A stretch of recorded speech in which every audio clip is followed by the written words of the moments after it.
Into a Thursday, April 4th. It's Bob Price on Canada's Business Beat.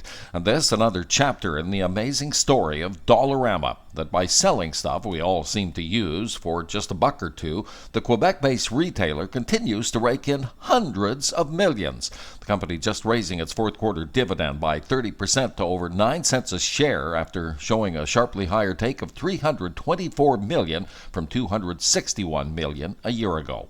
Also on the earnings front, with its new CEO just accused of workplace sexual harassment, some better news for BlackBerry shareholders. The Ontario-based security software maker cutting its first quarter loss to $56 million compared to $495 million in the same 3 months of last year. Thank you for choosing one of Canada's most listened to business podcasts, heard around the world on X, TikTok, and wherever you get your favorite podcast, Canada's Business Beat. The more you listen, the more you know in only 2 minutes. In case you missed the big news that has the oil patch quite excited, a start date of May 1st for the now twin Trans Mountain Pipeline. From Canada's most expensive housing market, further price increases despite fewer sales being reported again by Greater Vancouver realtors. Closings in March down 4.7% from a year back, while the region's benchmark price gained 4.5% to nearly $1,197,000.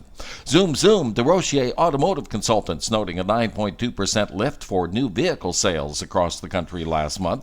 Out of Ottawa, the latest pre-federal budget goodie to chew on. The Fed's putting $15 billion aside for an apartment construction loan program to help stimulate more multifamily housing. And there's terrific news for Canada's businesses that sell products abroad. StatsCan noting that in February, our exports were up by 5.8%, while imports rose 4.6%. The country's overall merchandise trade surplus widening to $1.4 billion.